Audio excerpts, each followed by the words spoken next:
Are you a wholesaler that's getting leads and you're going to see these properties unprepared? Well, in this show, I'm going to share with you the 5 tools that are a must-have for every wholesaler when you go to every property visit. And the 5th tool is one that most of you don't ever take with you. So I'm going to share all this in this show.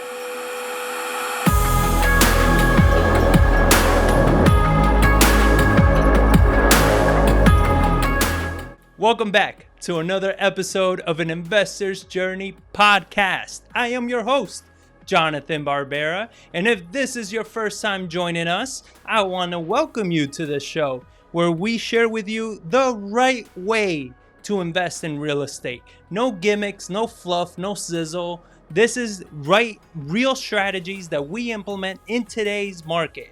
All right, so if you haven't already and you gain some value, make sure you subscribe so you don't miss any of the following shows that we're going to be getting out to you guys.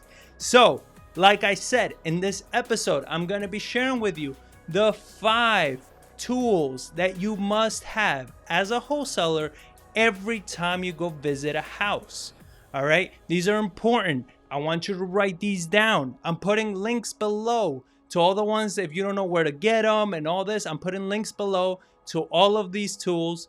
You must have them, all right? This is not an opinion. This is not a perhaps. You must have these tools with you, all right? So get your notes out, get ready, and let's get into the tools. All right, tool number 1, tape measure. I know, you think, simple, whatever. Tape measure. What I do is my tape measure is with me at all times, right next to my car door, right there. As soon as I open the car door, tape measure is right there every single time. Why is it important to have a tape measure with you?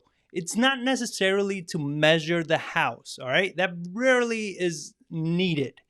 Where it becomes necessary is when you are getting into a property where they've done some maybe modifications, like they kind of converted a garage or done something along those lines, or maybe they did an addition.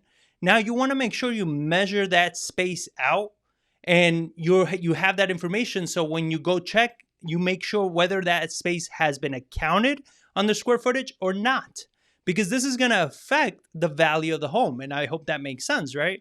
The best tape measure that I like to use personally, and yes, there is a preference, is the Fat Max. All right.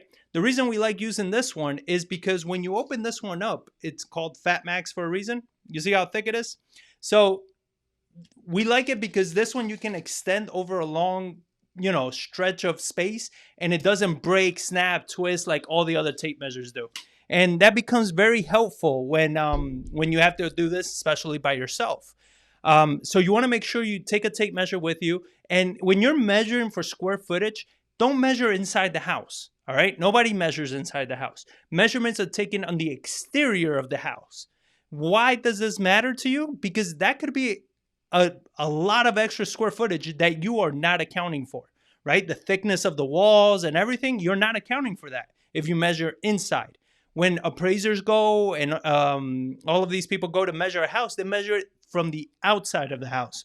So whenever you see like an 1,800 square foot house, it's actually not 1,800 livable square footage. That's the perimeter of the house, not including the garage. But that's the square footage of the house. The inside of the house is probably closer to 1,600 livable square footage. So always measure the exterior. It's going to help you. Where else is it going to help you is like right now, we went to see a property that we're picking up in a few weeks, and it has a laundry room. But this laundry room is not put in as livable space because it was part of like a garage conversion. So we kind of looked at it. We're like, all right, if we dump an AC duct in here, change the door and everything, we can make this livable space, which adds square footage to the property. So we had the tape measure, measured out the room, and we calculated an extra 150 square feet. That is real value, right? That is real profit that can come in just by understanding that that's there. And as a wholesaler, that is so important to you because you want to be educated. You want to be a smart wholesaler because when you bring a buyer in, they're going to look maybe at the county data and they see the square footage, but you tell them, yeah, but all you got to do is drop an AC duct. And now this just became an extra 150 square feet. right? Things that a lot of investors may not know. And you look like a pro because you do.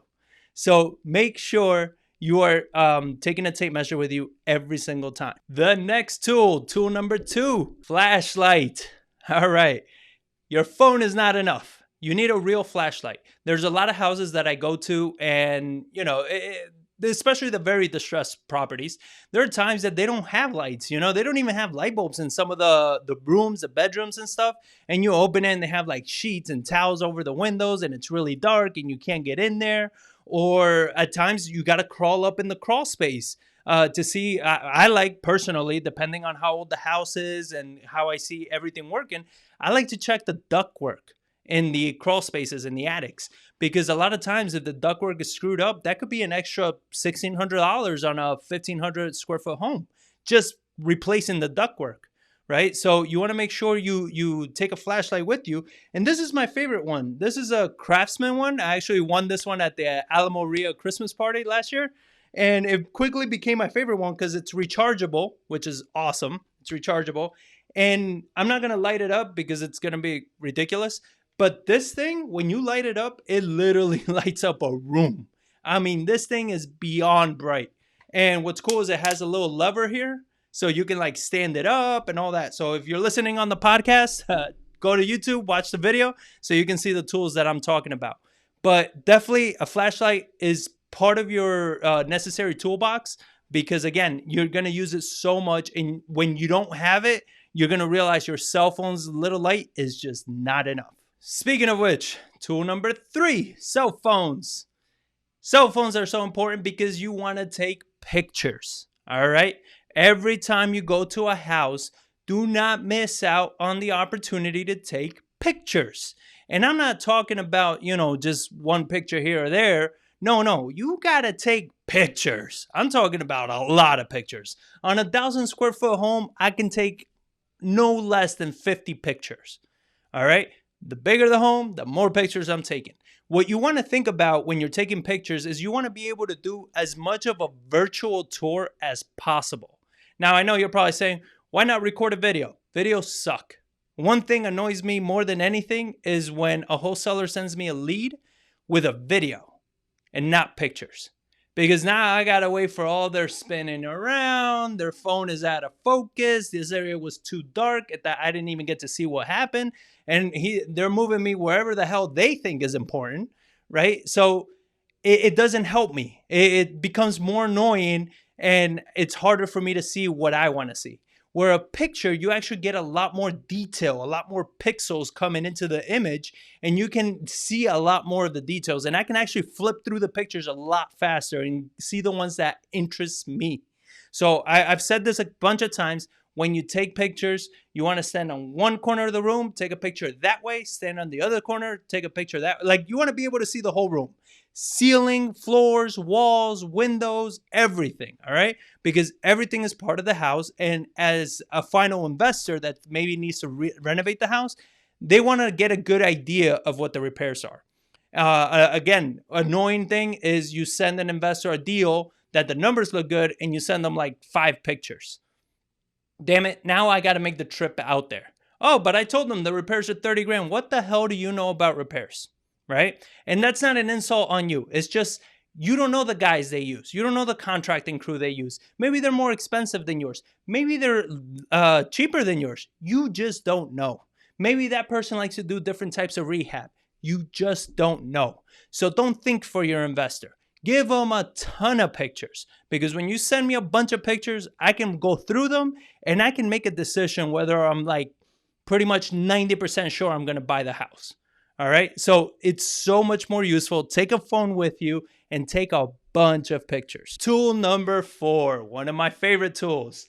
It is this water leveler. All right. So this is literally a jug of water that comes with the leveler. Again, I'm gonna put a link below on all this, and I'm also gonna put a link to the video I did on how we use this leveler. So pretty much this is the bulk of it, right? So you guys can see on the video, and it comes with this little see-through, hose, and it's attached to that tank. And that tank, what you'll use, and you can go to any. don't want to get too far from the mic, but you can go to any grocery store and get like regular food dye, just whatever food dye, whatever color you feel like using, and you dye it as dark as you possibly can. That the only reason for that is so you can see the liquid better, because water is not that visible in a clear tube. So that water leveler, always with us every time we go to a house, because if you see a house that maybe you open the door and the door just opens on its own, or they have like something holding the door open, that's not a selling feature. All right, self-opening doors or self-closing doors is not a selling feature. That's foundation issues. If you see angled cracks, not vertical or horizontal, angled cracks on window corners or doors, any type of frame, that's usually where you're going to see them the most. Any angle cracks, any bricks outside of the house's bricks, and you see any angle cracks on through the bricks and stuff, those are all signs of foundation issues. And you're obviously going to have bigger signs, of course, if it has major foundation issues. What you want to determine now is how bad is this, right? So the water leveler has helped us a ton to determine how serious of foundation issues can this house have. So I have an issue where I actually can walk through a house and I feel it has foundation issues. So I have an issue of motion sickness. So whenever like things get a little too wobbly, I get nauseous. And I don't know if that's the reason or what, but when I walk through a house, I can walk through and I can feel if the house is like leaning towards certain directions, right?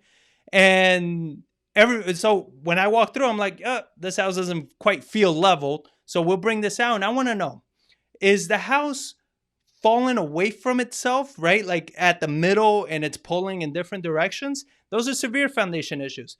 But like this house that we went to see, the one that I was telling you about the ductwork before, if it's if it's all on one side of the house, right? And it's pretty much at like a ramp, picture like a ramp, and it's just more like, 2 inches up on this side and it goes down evenly throughout the whole house, that could be normal settling.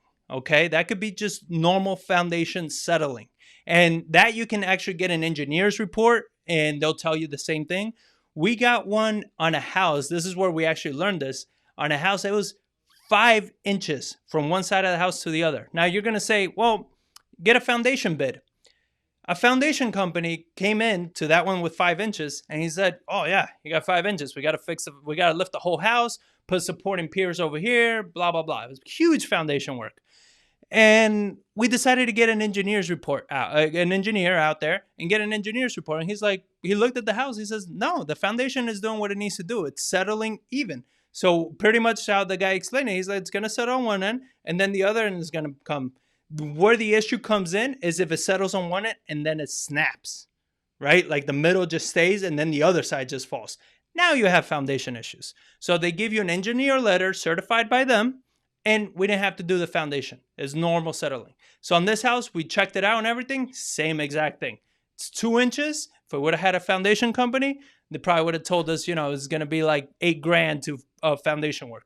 But because we already know this, we know what it is. So what we wanted to check though is, was it going to be, and I don't want to get a little too far, but it ties to this. Because we had the 2 inches, we wanted to verify that the plumbing was still good underneath, that they didn't have any leaks or anything that's going to cause more foundation issues. So we actually got a camera, we got our plumber, went out there, and they scoped all the plumbing lines, right? Because that could be a very, very expensive issue to fix later if you don't check it out now. And right now it's $400 to do it versus thousands of dollars if you jump in and you didn't know it was there. It's even fine to buy the house knowing that's there, but I'd rather spend $400 now and realize, oh crap, there's a lot of plumbing issues and it's not factored in and this wholesaler can't get it down any lower. I'd rather back out now and just lose $400 than get in and have to spend thousands of dollars more and hopefully maybe make it. I always say, don't let luck be part of your investment strategy, all right? Make sure it's tactics, strategies, and common sense that's part of your investment strategy. Time for the bonus tip that most of you do not have with you every time you go see a house. I want you to comment below, okay? Let me know if this has been you or if this is you. Do you ever leave your house without contracts. I know you're probably like, this is it. Yes, this is huge. As a wholesaler, what is your one and only job? Get a property under contract. You cannot get a property under contract if you don't have contracts. All right? You need contracts with you at all time. I have contracts in my bag. I have a stack of contracts in my car. I have a stack of contracts in my wife's car. I have a stack of contracts at home. I have a stack of contracts at the office. There is nowhere I'm going to be where there isn't a stack of contracts. Why? Because when you go see a house for the first time, you want to make sure you are there to get it under contract. As an investor, there are so many times that you're there and you're talking and you're clicking with the owner. You're building amazing rapport. You're just on a roll, right? Like, I mean, they're asking questions, you're answering them. Everything's going great. They're getting motivated. They're like, man, especially if they're going through a real hard time, a real difficult situation. They're like, holy crap, this person's really going to be able to help us. So they're fired up, they're pumped up, and they're like, yeah, let's do it. And you're like, I'll be back because I don't have contracts. Of course, what are you going to say? Well, first I got to go back to the office and talk to my partner and run some numbers and blah, blah, blah. Don't be an idiot. Don't lose that opportunity. You don't want people to cool off. You don't want people to start second guessing themselves because it does happen. All right. My number one rule is whenever I go to properties, if I want to come out with a contract. If I don't come out with a contract on the first visit, the chances of me getting a contract go down tremendously. All right. The majority of the time I go see a house, I buy the house. The majority of the time. All right. I'm always ready to close. I'm always ready to get it under contract. Now you're probably saying, because it's happened to me, right? You're driving and then you get a call from a homeowner and hopefully you're smart and you're doing your calls correctly. And what's a correct call look like? Hi, you want to sell your house? Great. Can I go right now? That should be the only questions you ask them. Not, whoa, why are you selling? And how's your dog feel? And stop it. Stop wasting time. All right. If you need deals, unless if you're killing it. If you're killing it, you have a ton of deals, you can afford to get rid of deals, then fine. Go through the whole spiel, qualify them, figure out if it's something worth your time. But if you're like most wholesalers and you haven't even done your first deal, there's nothing to qualify. What's the qualifying question? Hi, I want to sell my house. Done. Qualified. Could it be a shit deal? Maybe. Right? Could it be a great deal? Maybe. So what are the options? Garbage or great? I'm willing to take the chance and go see. Right? Eventually you become good enough and you'll have enough deals that you can actually pick and choose and ask more questions. But you set that appointment off the bat. So you set that appointment, turn that car around, you must have contracts in your car. All right? It's happened to me. That's why I'm telling you. I've showed up to the house. I'm great at negotiating. I'm great at face-to-face and everything's going good. And now I'm like, shit, I don't have contracts. And what do I tell them? Well, I got to run numbers and all this. Stop it. You don't need to, even if you feel like you need to run numbers, you don't. You don't need to run numbers. Get it under contract. Of course, try to be, somewhat educated of where you are, areas, and all of that. Even, I can't believe I'm recommending this, but at the very least, before you walk in the house, pull it up on Zillow. See what that number is. At least use that as an ARV to start with. It might be way off, but it's a number to go off of. But make sure you do that.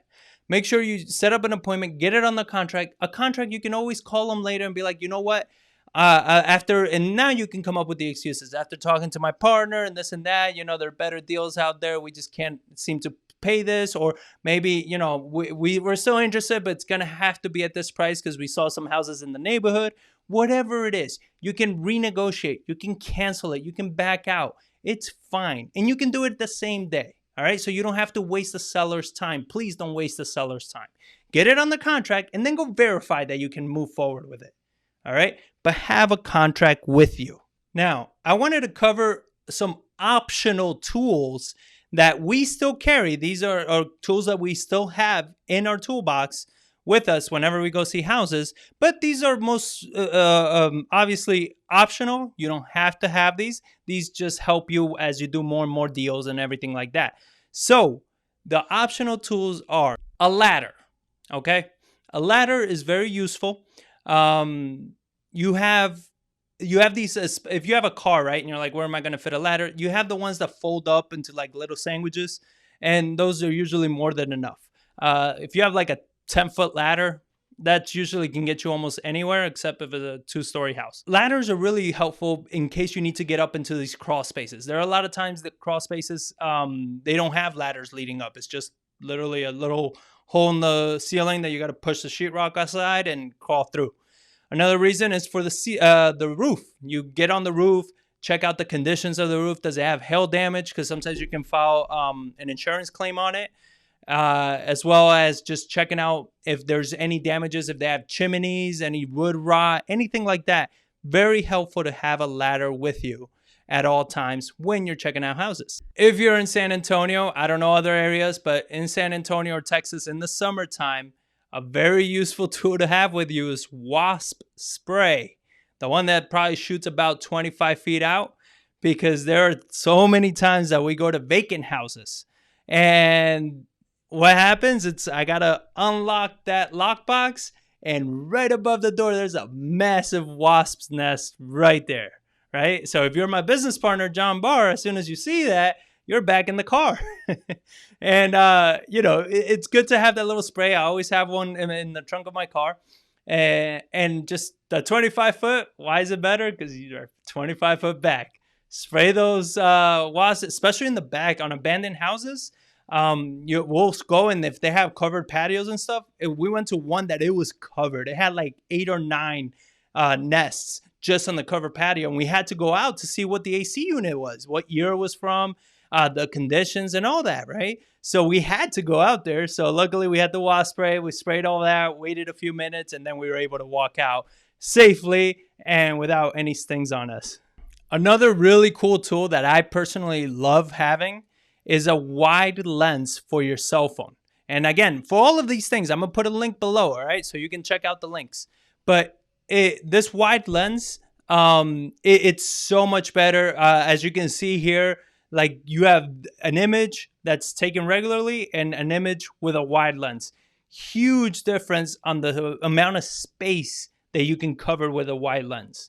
So this helps, so you don't have to take, especially in those tiny spaces, small kitchens, small rooms, you don't have to take like 3 or 4 pictures, side by side so you can get a picture of the whole room. You could just usually with one picture, you get the whole space.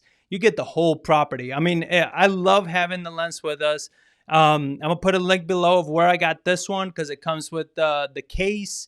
It comes with all of that. So you can check out the lens, check out the case. Right now, I think they have a sale going on, and they have sale from time to time, especially during Black Friday and holidays like that. So make sure to keep checking them out. But definitely one of the best things to have with you. And last but not least is a tool belt. Tool belts are great to have with you. And just, a hammer, little pliers, some clippers, needle nose pliers, obviously your tape measure. A lot of times in my tool belt, I have a tester for electricity. But my all-time favorite tool, I've had this one for longer than I've been with my wife. So for about 20 plus years, I've had this screwdriver. And this is my favorite one. This is an electrician's screwdriver, I believe. And what I love about this is that it has so many little tools within the same screwdriver. And this is so helpful because I go to so many houses, especially in San Antonio, that are older than 1960s. And I like pulling out the faceplate, checking out what the electrical looks like. Is it 3-prong, 2-prong? Is it copper? Because then they had aluminum. Was it aluminum? Damn, I'm having a blank right now. But you want to check out the electrical. Sometimes you want to pull out the panels. A screwdriver is just so helpful to have. And just to have the tools with you, your tool belt with you, is so helpful because there's so many times, especially on vacant houses, that they have things that you got to move out of the way or whatever it is. It's great to have tools with you. So again, guys, these are the tools. You have your optional tools. This is the most important thing to have, guys. You got to have it with you. Don't fail at this. This is going to be difficult. You're going to struggle a lot if you're going to these properties and you're missing contracts, if you're missing, if it has an addition and you can't measure it, now you got to come back because that additional square footage is going to vary on your offer. I mean, all of these things are so important to have. So make sure you bring them with you. Make sure you have them with you. And it's going to make you a much better investor. So if you're enjoying all these videos, again, guys, subscribe. Check out the video right here if you want to see more on how it is that we wholesale contracts and stuff like that. And then you have more videos from all of our strategies and everything right over here. So I hope you guys are enjoying everything. Comment below. Let me know what you thought. Give us a thumbs up, and I will catch you guys on the next episode.